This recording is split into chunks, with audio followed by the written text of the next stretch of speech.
field.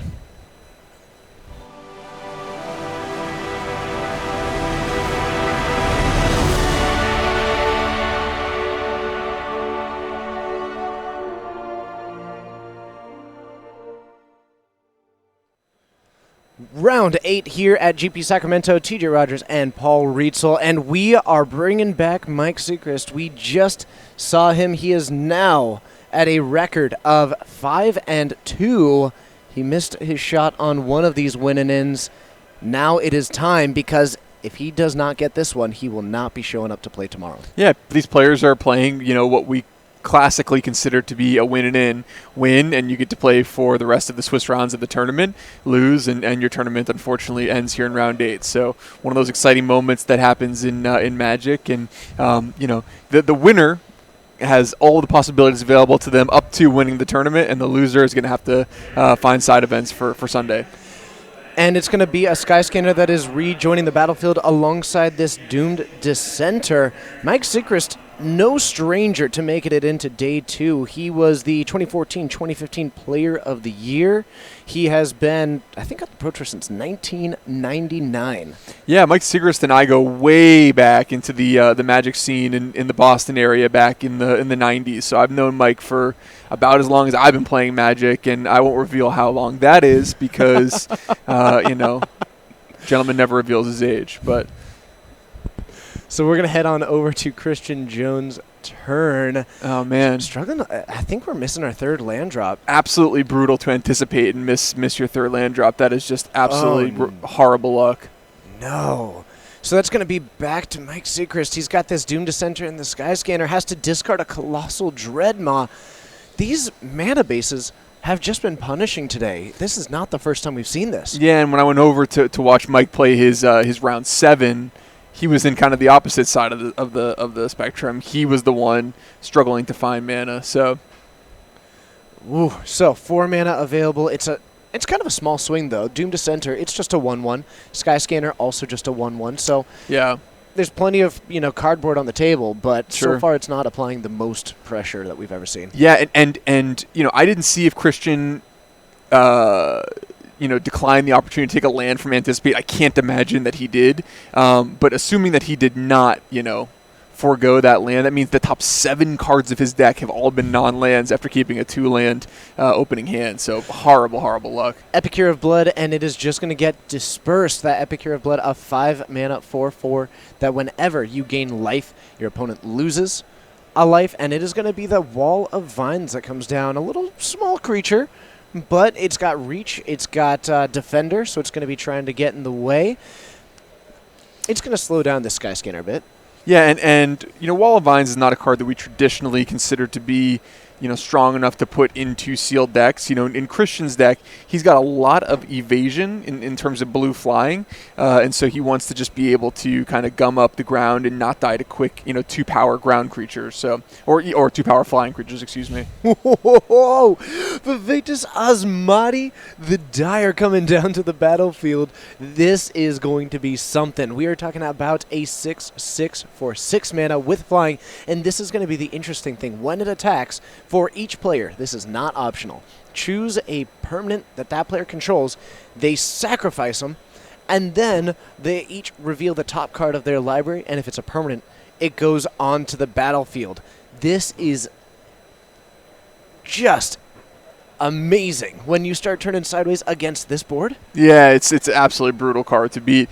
The one thing about Vivectus Asmati is there are certainly some good stories that you can have with it. You can sometimes end up letting your opponent end up finding a card that they never would have been able to cast otherwise. So, yeah, certainly the dream here when you're playing a win-and-in is to have a legendary dragon against an opponent with 3 lands. I think the main story that I've heard that was notable was a Meteor Golem. Oh my gosh. Yeah, the revealed the Meteor Golem. So the Daggerback Basilisk is going to be the take. And destroying his own Doom Dissenter, because he does have to pick one of his, wants to keep that mana, and so he's actually just going to take out his Doom Dissenter and make a zombie. And it's going to be a Plains and a Bristling Boar, but that's a swing in for 7, and this Wall of Vines can technically block the... Yeah. Yeah, so Mike is way ahead here, but Christian can't be too upset to have found an island off of the Vivectus Asmati ability, so... Oh, man. And the Epicure of Blood coming back down. We saw that one dispersed earlier. So this is going to be a 4/4 on that battlefield. And Christian has now got to contend with a Vampire Neonate, which means that is going to combine with this Epicure of Blood.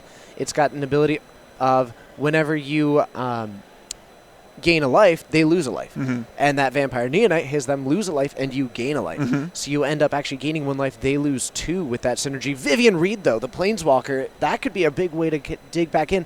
5 mana, and it uses that -3, destroy target artifact, enchantment, or creature with flying. That dragon is going to hit the bin. Yeah, and unfortunately for Christian, he just doesn't have enough life to be able to survive too many attacks of this nature. So looks like, in fact, this is going to be a lethal attack. So Vivien Reed obviously dealt with the Victus Asmati, but the damage had kind of been done. So we see the 2 damage there, or the 2 life loss from that Vampire Neonate. So we saw the activation at the end there. Christian loses a life. Mike Seacrest gains a life. And then that Epicure of Blood has Christian lose 1 other life. Yeah, and tough first game there for Christian. Like I said, he had a perfectly acceptable 2-land hand on the draw, had the anticipate, and still stumbled on mana. I mean, that's the stuff that nightmares are written in. So, hopefully for Christian, he's able to more smoothly develop his mana in game 2, and then obviously be able to compete. He is playing 16 land, which is not non-traditional, but he wants to be on a low to the ground tempo blue green. Mike Seacrest a much more ambitious and slower Jund mana base. All right, and while these players are getting set for Game 2, we are going to go head down to Rich, who has got an update down on the field. Okay, thanks very much. We've got 3 matches here, all undefeated, and perhaps players you won't know quite so well. Front table, Daniel Brie on the right as you look, Max Mick on the left. And the deal here, Brie blue-green, had Skyrider Patrol early, did a lot of good work. But then on the other side, we had Max Mick with a terrific combo. You've got Disperse and Essence Scatter from Brie. That's very bad news for Max Mick. So a Brie advantage there, though, still in Game 1. Middle table, as you look on the right of screen, Ian Bartholomew. He's playing black-green against Daniel Genova, also black-green. So who knows how long that's going to take. Bog Stomper for Genova. Bartholomew has Thornhide Wolf, so that's a 6-5 against a 4-5. But they're still pretty deep in Game 1. And then the back table, a lovely little bit of interaction. This is Nicholas Helene on green-white. On the right-hand side, as you look, Timothy Alfred on the left with red, blue, black. And there, the conversation goes, can I read Green Claw? Picks it up. Sure. Strangling Spores. It turns out that Gorklaw does not want to live very long. That one's still going. The reason Alfred is playing 3 colours became clear. He's got Nicole Bolas, but that was met with a fairly straightforward Hieromancer's Cage on the other side of the table from Nicholas Helene. So right now, as we look, just that 1 game finishing behind me, but the other 2 both at 0-0. Thank you very much, Rich. Appreciate it. So we're going to head back, getting set for Game 2. Mike Seacrest up a game, and if he does win this, he will be moving forward into Day 2. For both of these players, a loss means side events tomorrow. Right, yeah, loss means side events, and certainly with the Grand Prix size these days, at 6-2, there's no guarantee that you're on track to the top 8, but you got to take these tournaments 1 step at a time. Step 1, book your ticket to Day 2, and Mike is 1 game away from doing that here. And we are going to see Island, Forest, Swamp, and that is going to be just the mana continue to come down. We see Christian hit that 3rd land drop, so we are already a step ahead of where we were last time, and a cancel is going to take down a Daggerback Basilisk. Yeah, so, Christian aggressively using the cancel right there. I think that a couple reasons why he's doing that. Number 1, he may not have another opportunity to use cancel during this game because he plans on using his mana during his turn. Number 2, we see a copy of Vivien Reed, the Planeswalker, in his hand. So Christian just wants to keep the battlefield kind of as clean as possible for when he gets his Planeswalker onto the table. It's a Gear Per Guide coming down for Christian, but it is matched by Mike Seacrest and a Vine Mare. This is that 5/3 Hexproof coming down, so now it is a 3-2 up against a 5/3, and Christian is just passing it back to Mike, who is drawing his Vivictus Asmati, though the mana isn't quite there just yet. Yeah, and the good news for Christian in relation to Vine Mare is that his deck actually does pretty well at entering combat with a Vine Mare, and unlike, for example, Steve Rubin's deck that we saw earlier, Mike's deck is not filled with Oaken Forms and Knightly Valors and the sort of things that can make Vine Mare truly terrifying. So it's kind of a fair Vine Mare as much as that could possibly be a thing. So. Fine, fair. All right, we've got Bristling Boar coming down to the battlefield. I mean, these are the cards that are just pretty solid in combat, it feels. You know, it's a 4/3, and it can only be blocked by one creature. Yeah, it's a tough spot. And once again, you know, Christian has access to a Planeswalker, but he's so far behind already on board, he very much risks playing Vivien Reed, and then a removal spell from Mike would just get it off the table immediately. So. Oh, I think I see Declared Dominance, +3/+3. Attacking into a 4/3 and a 5/3. That is just a nice trade across the board. Declared Dominance. And that gear per guide makes itself known to Mike's board. Yeah, you know, and good situation for Christian. Obviously, again, he wants to get the board as clean as possible for a potential Planeswalker coming up. But not so bad for Mike. Again, when you're on the player on the draw, you're up a card. So trading 2 for 2 isn't exactly a catastrophe. And we are going to see Horizon Scholar come down to the battlefield, matching the Giant Spider for Mike Sigchrist. That Giant Spider looking a little less large in the face of that 4/4. Yeah, and that was actually a really interesting decision point there for Christian, whether to put the Horizon Scholar out or just deploy his Planeswalker. He elects to play the Horizon Scholar, but he could have pretty much locked up multiple activations from the Vivien Reed and started pressing that advantage. Chooses instead and values to get the big creature onto the battlefield. Yep, and that Horizon Scholar was able to come down Scry 2, and now it will just be a 4/4 flyer on the battlefield, which is pretty solid. Yeah, and we see Mike's, you know, now Mike is the one kind of a little bit shy on mana.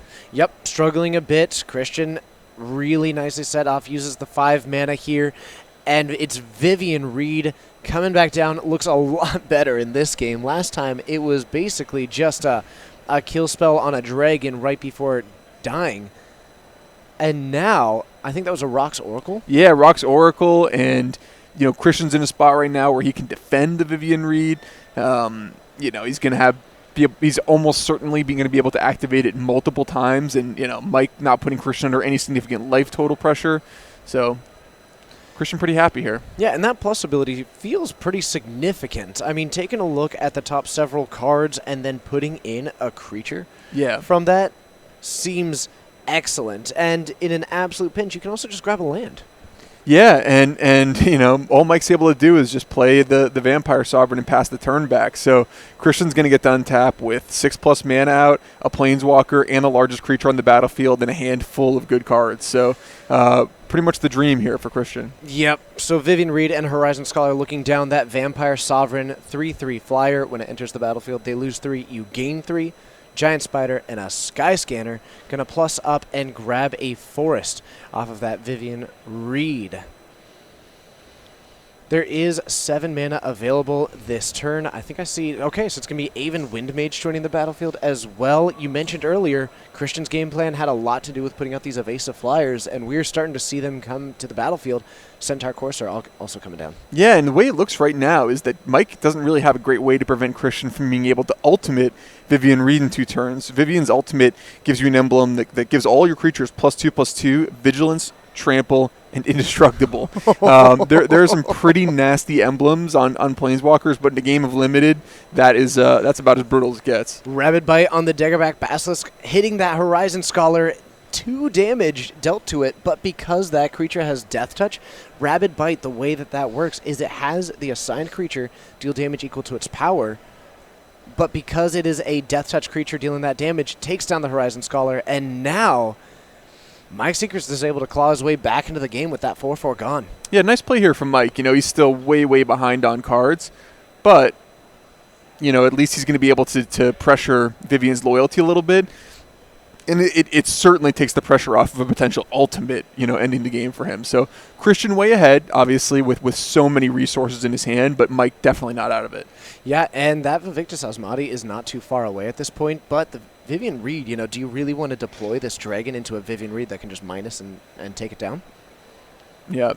And we see Christian here, a little bit uncertainty into how he wants to kind of navigate this. I think he, you know, big moment here, obviously playing for day 2, and, you know, he kind of plays the wall, and then he doesn't know, not sure what he wants to do with Vivien. Not sure that he fully planned out his turn. I think he's just kind of, you know, playing cards in the order that seems appropriate to him at the time. So it might behoove him to kind of pause, take a deep breath, realize kind of the magnitude of the moment in the scope of the tournament, and obviously, continue to press his advantage because he is way ahead right now. We saw that Salvager of Secrets come down to the battlefield, and that was able to get back Declare Dominance. Yeah. So we saw that card earlier put on quite a show. Now that is going to be back in hand with quite a few options. I mean, the Wall of Vines is not exactly the best target for that one, but the Centaur Courser carries it pretty fine. Yeah, and certainly Mike has to deal with that, but problem number one is getting Vivien off the board. He doesn't want any more turns of that. So he would love to just be able to get this Wall of Vines off the table and just plink in with the Sky Scanner for the last point of loyalty. It doesn't look like he has access to a removal spell in hand, so he's going to have to come up with a different plan. Yeah, I can see a Gargoyle Sentinel. I think I can see a Runic Armasaur, Reclamation Sage, but none of those really phenomenal answers, at least in the immediate moment. Mm-hmm. Mike really taking his time here. He's normally a player who plays very, very quickly, but this is kind of one of those, critical turns, not just in the game, but also in his tournament. He's way behind here, and if he loses, he still has the chance for a game 3, but he wants to see, is there any way that I can salvage this to sneak back into this game? And it is going to be turning these creatures sideways, so it is going to be the 2/2 with Death Touch as well as the Sky Scanner attacking in. The wall gets in front of the Sky Scanner. The Salvager of Secrets is going to trade with the Basilisk. And that Vivien Reed is still standing. Yeah. Interesting that Mike chose to attack with the Basilisk there. I would have to... obviously, he thought about it, so there's a certain reason why he went with that, but curious why he decided to attack with the Basilisk. It's going to be the Gargoyle Sentinel that comes down to the battlefield. This one will also have the ability to fly next turn. Otherwise, it comes down as a 3/3 defender. Eventually, or whenever Mike decides to, he can invest the mana to turn that into an attacking flyer. Mm-hmm. So, Vivien Reed is going to plus up, and the card advantage is going to continue for Christian Jones. Gets to take a look at the top 4 cards. Any creature... Colossal Dreadmaw, not a bad one. How do you do? 6/6 looks pretty good right here.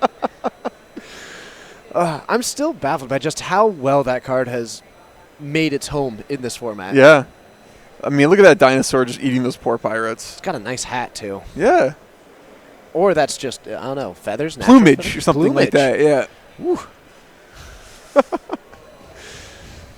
We also, the Declare Dominance is still hanging around, too. Yeah, there's a lot hanging around. I mean, Christian been drawing 2 cards a turn for about the whole game. So, he's still definitely in the driver's seat here. Yep.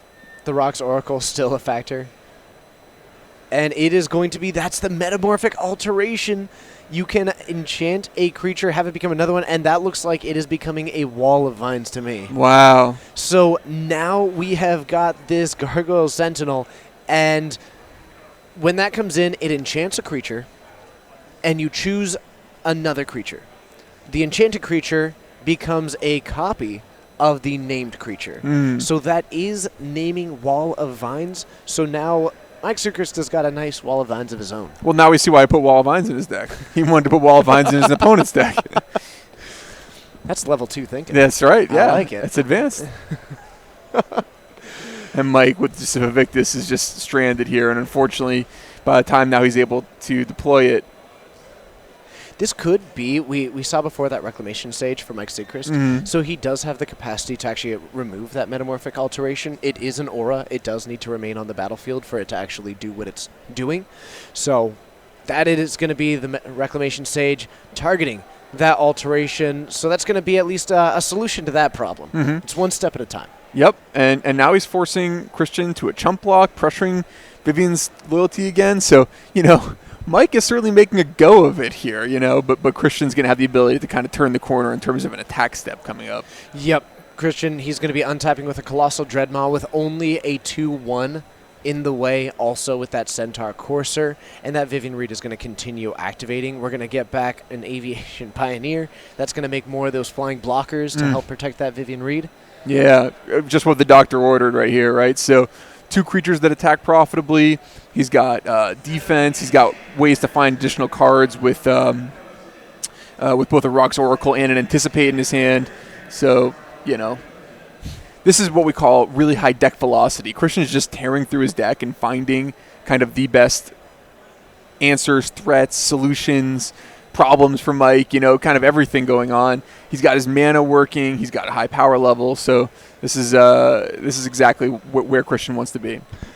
It's going to be that Aviation Pioneer coming down to the battlefield, going for this pre-combat, and I'm not certain if there will end up being any reason for that, or if this is just sort of getting it done while you're in the mood. Yeah, I mean, Mike doesn't have a good block anyway, so, it's maybe not perfect sequencing, but not necessarily relevant either. Mike already knew about, obviously, the Pioneer, and there wasn't any universe where he was going to chump block Dreadmaw with the Reclamation Sage to prevent 1 damage. Sure. And it's going to be the Wind Mage coming down to the battlefield as well. We've got the Flying 2/2 that whenever an instant or sorcery is cast, it gets that +1/+1. Otherwise, it is a Gargoyle, it is a Rec Sage, it is a Sky Scanner up against a substantial board. This is an uphill battle, so we are going to go ahead and activate that Gargoyle Sentinel and just offer a full trade for that Wind Mage as well as the Thopter. It's going to be Runic Armasaur coming down to the battlefield. This is a card, it's a 2/5, that whenever Christian activates a land or creature and activates an activated ability that is not a mana ability of a land or a creature he controls, can draw a card. This is looking like a pretty strong Declare Dominance turn. If you ask me, and I know maybe you're not, but if you would ask me, I would say Declare Dominance looks pretty strong on this battlefield. On the Colossal Dreadmaw? Yeah, I mean, that seems pretty good. When there's only... I wouldn't mind it. There's 7... Yeah. So there is 7 power in blockers on the other side. This Colossal Dreadmaw is going to become a 9/9 with Trample. And actually, the other 2 creatures holding back right now. Yeah, not sure what they're scared of exactly here, but they're just going to chill out. Yeah, hanging out. Yeah.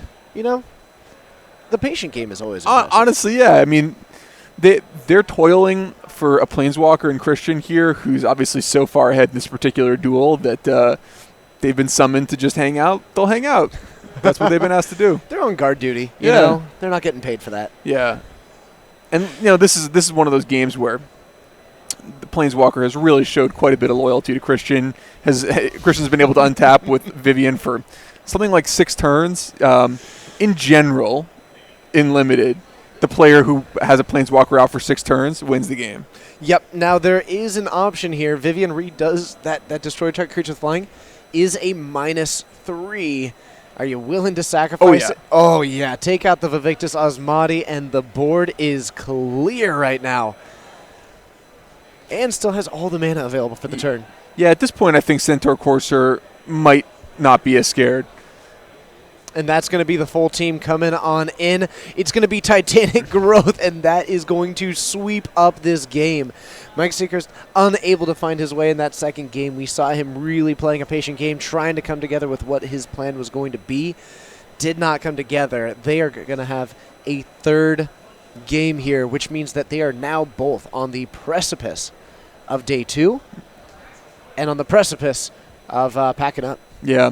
I wonder if Mike will see him use the card Duress here in Game 3. When you see things like Vivien Reed and Declare Dominance and Cancel, Duress seems like a pretty attractive card. In general, Duress is not the kind of card you want to use in Limited. It's too high of a probability that you're going to draw it in which it will have no effect, in Top Deck War, for example. But Christian's non-creature spells happen to be of such high power level that Mike may decide to take that chance. All right, well, let's go ahead and get another check-in down at the field. Let's head down to Rich Hagon. All right, thanks very much, TJ. Thanks, Paul. Now, we're all about the fundamentals here in M19 Core Set, and there's no doubt that one of the absolute fundamentals of Limited Magic is card advantage, and we saw that in Game 2 in the first table behind me, who are now finished. Max Mick takes it 2-0 over Daniel Brie, and very straightforwardly, well, he had a rare. It was Mystic Archaeologist, and that says 3 blue, draw 2 cards. And for multiple turns, he had 5 mana spare, wasn't being put under pressure, so that enabled Max Mick to draw away from Daniel Brie, and he advances to 8-0. We'll very likely see Max Mick and his Mystic Archaeologist in the feature match area under the lights in round number 9. Then the middle table, that's where the head judge behind me, John Alderfer, is right now. Actually, not a particularly complicated ruling, just basically involving the assignment of trample damage, something we talked about earlier on the stream with the Dragon's Egg. This time a little more complicated than that, but without an explicit verbal instruction from the attacking player that trample damage was occurring. They considered there was no life total changed by either player, so the implication is that the assigned trample damage went to the two creatures only, if you like, with overkill to make sure that they died, and that's just the ruling they're discussing at the moment. I'd say nothing particularly controversial there, just the assignment of trample damage. They're making sure that they're in agreement with the floor judge's ruling. So that's still 1-0 to Daniel Genova over Ian Bartholomew. And then the back table, Nicholas Helene on the right of screen as you look against Timothy Alfred. Well, in this one, Patient Rebuilding came down for Timothy Alfred, one of the great cards in the format, but the clue's in the name. It's rebuilding. You're often behind if you're playing a deck that you don't always get the time, and you have to be patient. You need the time. You don't always get it. He didn't get it. Nicholas Helene had a solid, perfectly fair, just a bunch of green creatures curving out, 2-drop, Centaur Corsair, here's a 4/5 Thornhide Wolves.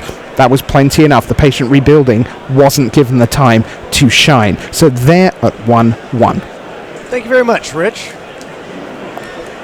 All right, so we're going to be jumping into Game 3 here. Now, a little bit of a backstory on Christian, player who played while he was in college, and then actually is really returning to the game about 10 months ago, got back into it, and from our understanding is really enjoying the complexity of the interactions when it comes to, Sealed and Magic in general. Yeah, I think that, what a great time to come back into the game, coming in from Dominaria now into M19.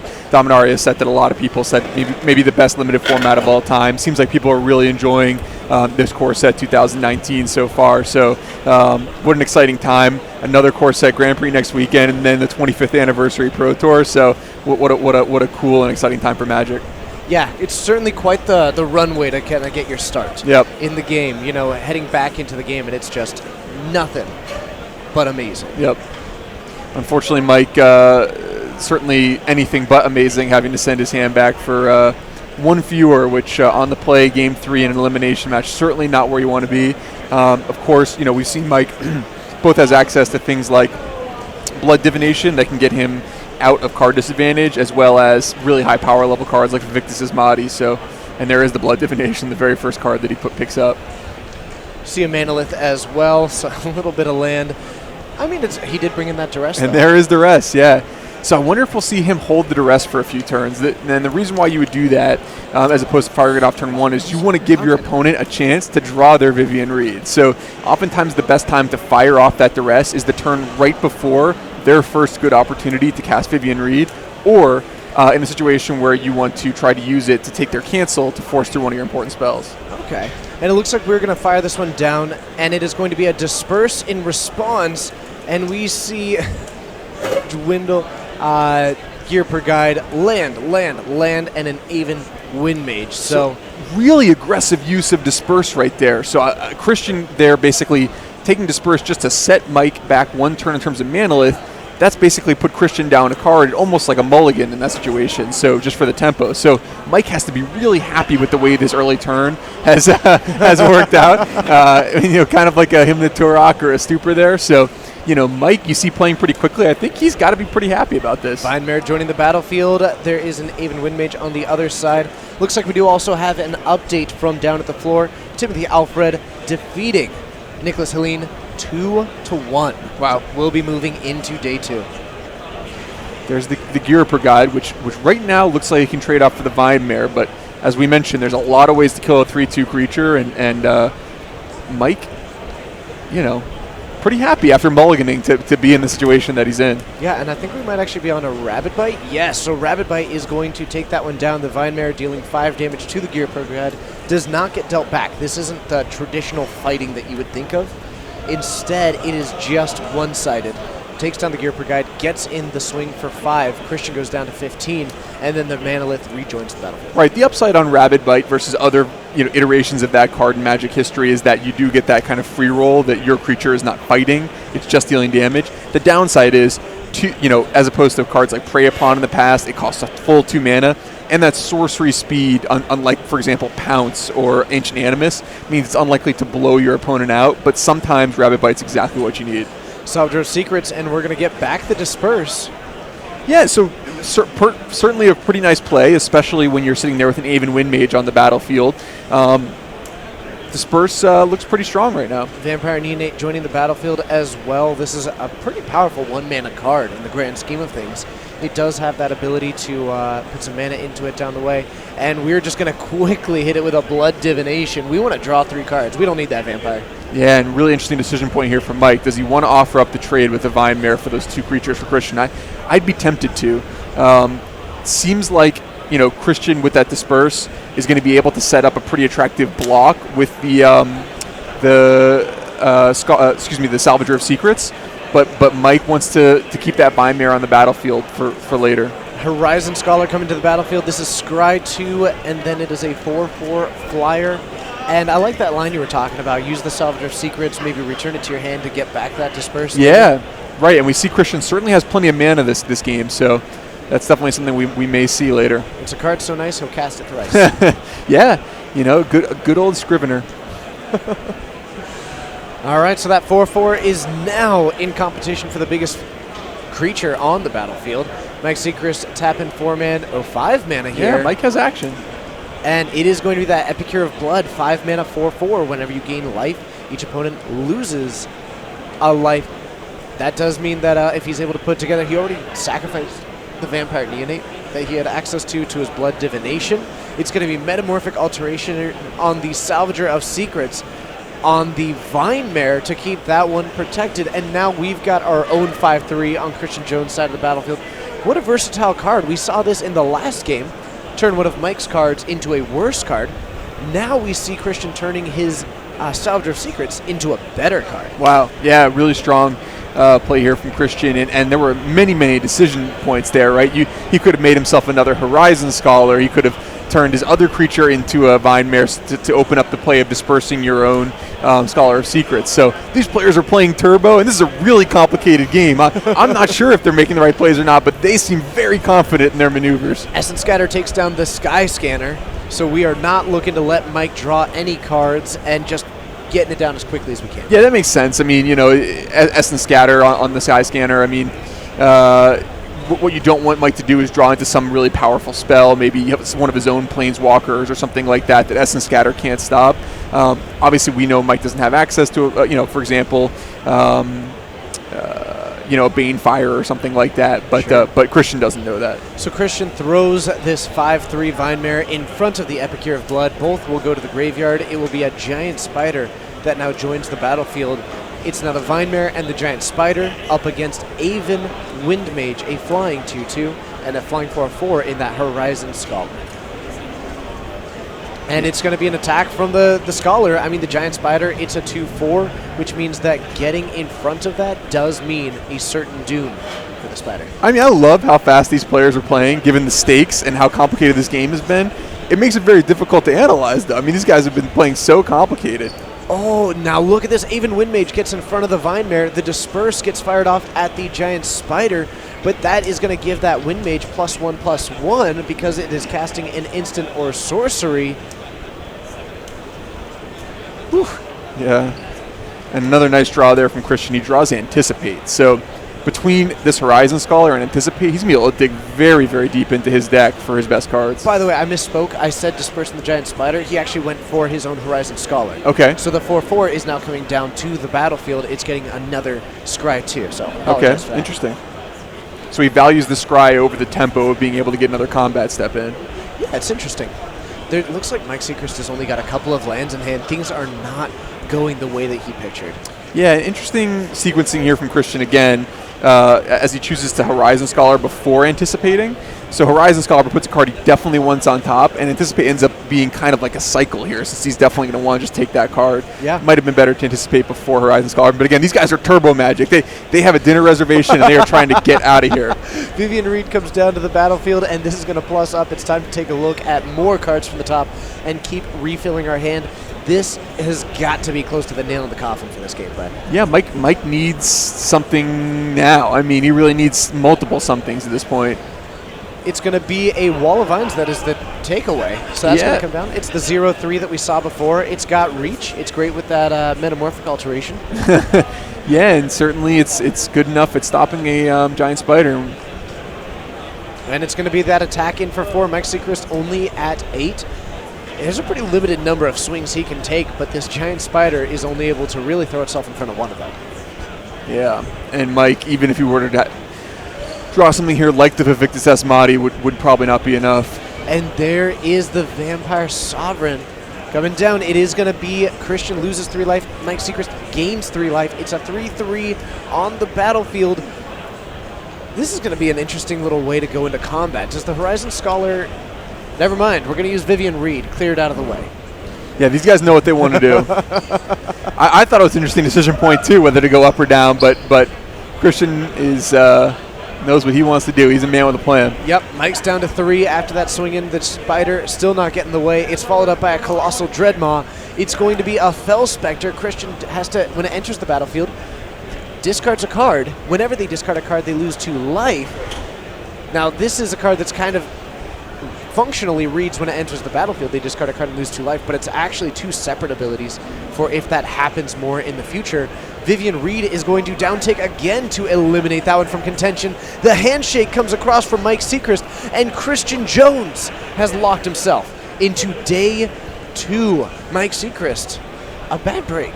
Yeah, out. He just drew a lot of lands there, and we saw he mulliganed into a pretty decent hand, but it seemed like the power level of Christian Jones' deck just quite a bit higher than Mike's kind of mishmash of green-black cards. And I think the key moment was when Mike cast that Blood Divination and drew 2 lands and a giant spider. I think the card of the match, clearly the Vivien Reed. I mean, we saw it do so much work for Christian in Game 2, comes down again in Game 3, deals with 2 of Mike's flyers. We've seen the Planeswalkers, whether it's Tezzeret or a Johnny, now we've seen Vivien Reed kind of single-handedly take down a match and it's going to put Christian through today too. Yeah, and we saw that card really aggressively able to downtick as well. I mean, 2 separate times we saw Vivien Reed actually just go for the amount of loyalty that would actually remove her from the battlefield. The only reason she left was because Christian deemed it so. I think one of the things about this card, on power level alone, it's decent. It's strong, but it's so versatile. It deals with so many threats that you might face, especially in a game of sealed deck Magic. And the plus ability, because it gets a creature or land, when you combine that with the other kinds of cards that, for example, Christian had in his deck, the Horizon Scholar, the Anticipate, Bone to Ash, all of these card draw spells, he's just tearing through his deck to find the best few cards.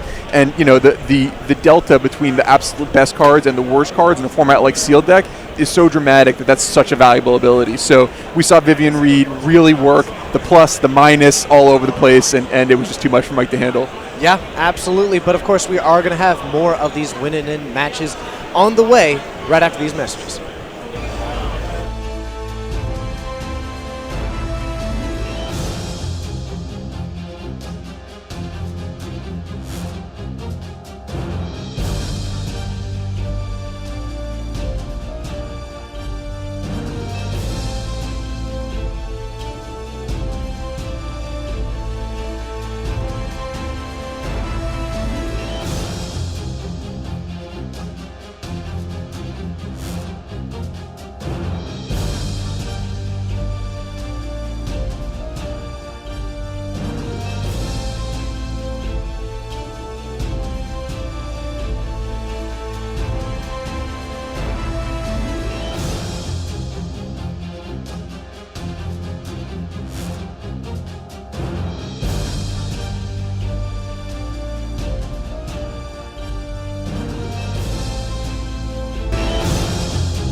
Welcome back to GP Sacramento, round 8. We do actually have another update during that break. Daniel Geneva takes down Ian Bartolome. So that is going to be Daniel, who is moving on to day 2. And of course, we do also have more time walk match available. We're going to be heading down to where it is Ian Johnson up against Eric Severson. And we are joining partway through game 1. And that is going to be the Sky March Bloodletter for Ian Johnson. And Eric Severson is going to be heading on in. He's got the Boggart Brute, which is going to attack in for 3. And it's going to be a mirror image coming down, copying that Boggart Brute, which is one of the more interesting adaptations of the clone mechanic that we've seen. Yeah, I think kind of a pretty strong card. You almost always get 3 mana worth of value out of it, and oftentimes quite a bit more. So kind of a nice card. Take Vengeance going to take down the Boggart Brute, and it is going to be the Sky March Bloodletter that attacks on in. Severson drawing for the turn. Ian Johnson, still 2 mana available. Both of them are swamps. So it could be some potential from that one, but otherwise might just be waiting to see what happens next turn. It's going to be an attack in for 3 from this Boggart Brute. That is what that blue card at the bottom is going to be. It came in, copied it before the Boggart Brute was eliminated by that Take Vengeance. A pass back to Ian Johnson, who's going to be untapping with that 2/2. And we're going to see an island come down. So are we looking at an Esper deck? Yeah, it looks like he has access to white, black, and a very, very small blue splash. And the blue splash is for 1 copy of Divination and 1 Chromium Immutable. Really? So that large dragon that is able to come in with Flash. Yep. It's also a 7/7. And we are going to see, oh my, a skeleton archer coming down to the battlefield alongside a Diagraph Ghoul, and we're going to see Shock take down the Sky March Bloodletter. Now we've just got a 2/2 that for 1 that enters the battlefield tapped, and we've also got this 3/3 that was able to just get a little bit of pressure in. Yeah, and Eric, choosing to use the Wall of Mist here. So we've seen a few people with the Wall of Mist. In general, when you play limited, walls are not the right approach. You want creatures that can enter into a combat step on attack as well as defense. You can usually include walls when you're very, very confident that your deck can win with a way other than attacking with ground creatures. So whether that's using enchantments or artifacts or planeswalkers or evasive creatures, and you just need some way to go up the ground, but you should have a very high confidence level that that's true before you decide to include Wall of Mist in your deck. Basically, it's an advanced maneuver is what I'm saying. Okay, I like it. And we're going to go ahead and throw a Dwindle down on this creature. So that one looking a little bit worse for wear. And we have got, otherwise, a nice Skeleton Archer and that Diagraph Ghoul. A fun little fact here, Ian is kind of a hometown champion of sorts from Sacramento. Has been playing since Time Spiral and has made some day 2s previously. Very nice. Yeah. Also, a 3rd grade teacher. Oh, there you go. Yeah. Gotta love the teachers, you know? Yeah, I have to. There's so many of them even in this community. Yep. Like you, sitting beside me. Right. So the Plague Mare down on the battlefield. We have still got this copied Boggart Brute, a Wall of Mist, and an Omen Speaker facing down this Sky March Bloodletter, facing down this Skeleton Archer, and it is going to be Meteor Golem coming down, eliminating the wall, and a massive swing in. We throw the 3/2 in front of the 3/3. We throw the Omen Speaker in front of the 2/2. And overall, still a sizable hit for 4 coming in. Eric Severson at 4 life. Yeah, and now it's really tough with the board. The reason why Eric decided to go from offense to defense was that he drew the Patient Rebuilding, and that's why you saw him stop attacking with his copied Boggart Brute. But Meteor Golem just totally shifts the dynamic of the race, and all of a sudden Eric didn't have good blocks, and Ian has another threat, and Eric's in a ton of trouble. And we're just going to pick it up. I mean, we saw Eric hold on to the Patient Rebuilding there. Just even deploying it didn't seem like a profitable choice. Yeah, no reason to show it to him once the game has become past reach. So Omen Speaker coming down early on. That's going to scry 2, and it is going to be back to Ian Johnson. I know that, putting 2 cards on top with Omen Speaker is ideal. Like, it shows that your draw is going to be as smooth as possible. But it feels so good when you put 2 on the bottom. It just feels like the Omen Speaker has done so much for you. I've always wondered that. I can never tell which one I hate more. When my opponent goes top or bottom. Yeah. It just never feels good. No, yeah. I hate when they go bottom because it's almost like their Omen speakers. That's like a mythic rare, basically. You know what I mean? That it just digs you that deep into your deck for 2 mana. So the Boggart Brute also out on the battlefield, and Eric Severson taking a look at another. This Mirror Image is back in hand, also has access to, I believe, the Aviation Pioneer, so it's just going to be an attack in for 4 against that 3 open mana of Ian Johnson. Though it is Swamp, it's going to be a murder that comes down on this one, and Eric Severson's going to be getting another Omen Speaker. Yeah, so kind of a nice play there by Ian. He had the opportunity to murder the Boggart Brute during combat. Figured I can take 3 damage right here, and that induced Eric to go for the aggressive play of trying to copy the Boggart Brute. Eric's not going to be too thrilled about using that card just to copy another Omen Speaker. I mean, Scry is great, but 2 1/3s are not exactly having Ian shaking his boots here. So nice play by Ian. Yeah, I mean, just the amount of acceleration that you go from there is that 7 damage now down to 2 as far as that Boggart Brute, which is on the battlefield, if that had been paired with another Mirror Image. And it's going to be Skeleton Archer that comes down, points it right up top to Eric Severson, who's going to draw a Highland Lake, play down that Aviation Pioneer, make a Thopter. Don't they always make a Thopter right after the Skeleton Archer, too? Isn't that always a sequence of things? Every single time. They should have made the Skeleton Archer a 5 mana. That's right. That's where it should have been. It's just too cheap. Whoa! This Skeleton Archer is not afraid. We saw in the last match there were Centaur Coursers that didn't attack into anything. This guy is attacking into the full amount of 1/3s. Why not? Live the dream, and it's going to be Leonin Warcaller that's going to join the battlefield as well. That's the 4/4, though it is not going to last too long. Spitflame is going to take it down. Now, this is an interesting burn spell. It is 3 mana to deal that damage, but also when a dragon enters the battlefield later, you can pay a pretty small amount of mana, being 1, to go ahead and just bring it back to your hand. Yeah, it's like a dragon version of Punishing Fire, basically. Yes, it's like if you combined Punishing Fire and Electrify. Right. Because it does deal that 4 damage at instant speed. So Horizon Scholar out on the battlefield taking a look at these scribes. One of them is a mountain, and it's going to be, that looked like top? Or was it bottom? Hard to see. That was pretty smooth.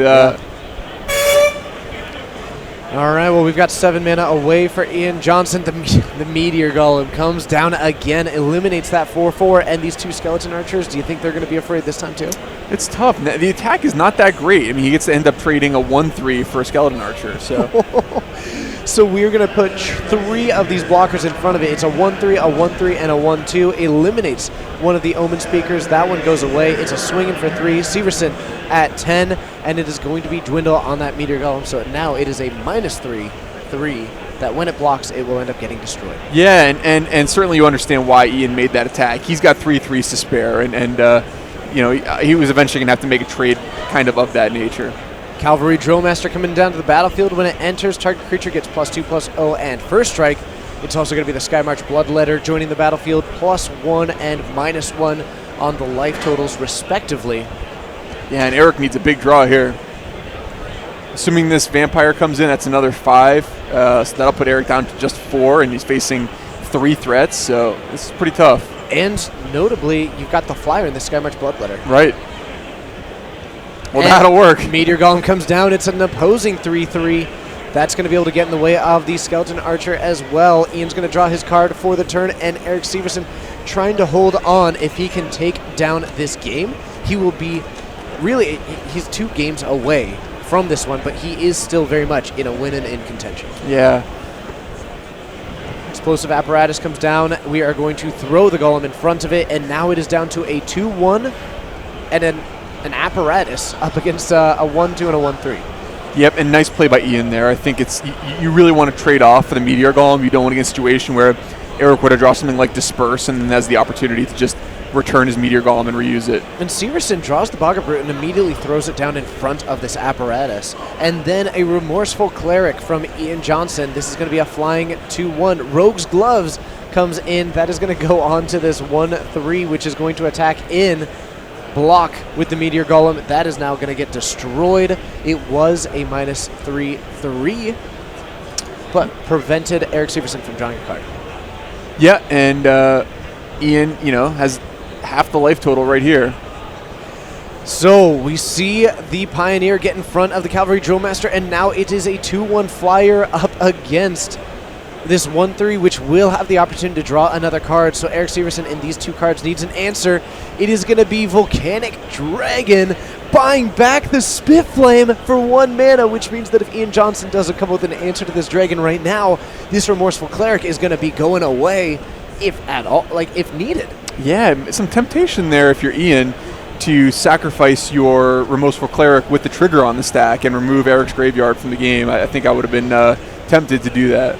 3 mana. We're going to fire that one down, firing it off in response to that, and we're going to have just the Spit Flame. It's going to be an attack in for 5, drawing a card off of it, finding a land, and Eric Severson is making himself known on this battlefield. Yeah, what a comeback.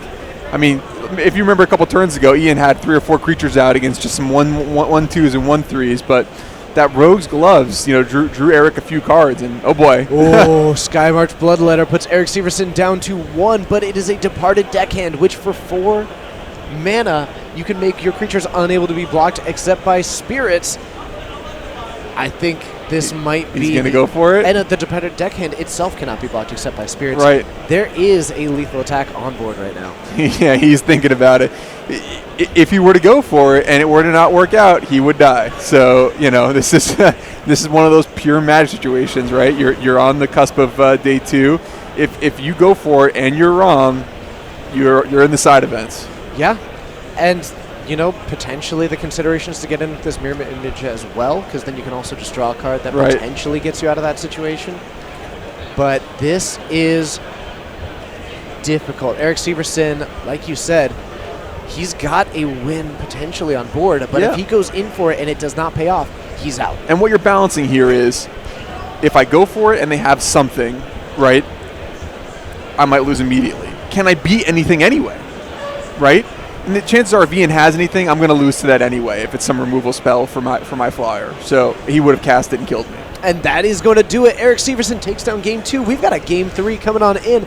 It's going to be a Plains and a Highland Lake kicking things off, followed up by a Swamp, and it is going to be the Daybreak Chaplain. 1-3 with lifelink. Seems like a pretty solid card. Yeah, and Daybreak Chaplain, certainly in sort of these white-black type of decks, we've seen be a really strong card. Synergizes with a few different things, and obviously really strong blocker, and is going to be able to gain Ian a few life in the interim. And it is going to be a hired assassin. Hired thug? Hired blade? Hired blade. Hired something. Hired something. Hired something. Hired blade coming on in. It is the 3/2 with Flash for 3 mana. Comes in at the end step. The Daybreak Chaplain also attacking on in, and a Dwarven Priest also in the mix. So Ian Johnson up to 24. The life gain sources are available. Now this is kind of cool. Hired Blade is actually a fairly weak card objectively, and a card that Ian, I think correctly, did not start in his main deck.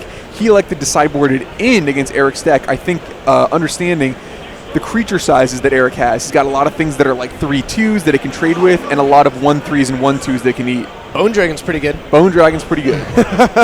That is now a 5 mana, 5/4 flyer. The dragon dies to the fire? That's not how that's supposed to go. Now we know how it's a skeleton. Yep. Yeah, and both Eric's removal spell and Ian's creature threaten to come back if the game goes very long. And the good cards are just coming on in. Leonin Warcaller also joined the battlefield. That's that 4/4 that when it attacks, you also get a couple of those life-linking cats tapped and attacking. Patient Rebuilding is going to be the play from Eric Severson. And these players, playing pretty quickly, and also just thanks to the magic of computers, a little bit extra quickly. So we're going to have to discard 2 cards. This Mind Rot from Ian Johnson, you talked a little bit earlier. This is a card that you really like in this sealed format. And it's going to be a Spark-Tongue Dragon that goes to the graveyard. Yeah, he almost discarded Meteor Golem, which would have seemed to me to be kind of crazy talk. But wow. So now we are going to get 2 of these life-linking cats. We have also got the 4/4, toss the 0/5, but that doesn't get a whole lot. You kill the Daybreak Chaplain. You're still taking the... This is a big hit. Yep, big hit of 7, and Eric really needs to find... Oh my gosh. That's Patient Rebuilding. That is absolutely brutal. We've seen it be such a powerful card in this format, but sometimes it just hits 3 spells. Ian is living life. And it's if you find a land off of that, you get to draw additional cards for each one. Yep. And nothing. And Eric is sitting there with the Meteor Golem in his hand. He has the answer. the parlay to not be able to cast it was Ian milled 3 non-lands, so Eric didn't get to draw any cards at Patient Rebuilding, and then Eric still had to draw a non-land for his turn. So pretty rough luck here for Eric Severson. 4 of these cats coming down to the battlefield. We've got, wow, Hired Blade is going to get blocked. The Priest is getting on in. We see the Dragon Egg get in front of the Leonin Warcaller.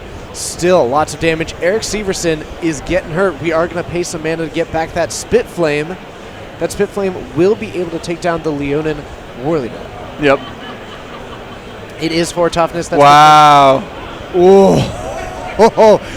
Patient Rebuilding giveth. Yeah.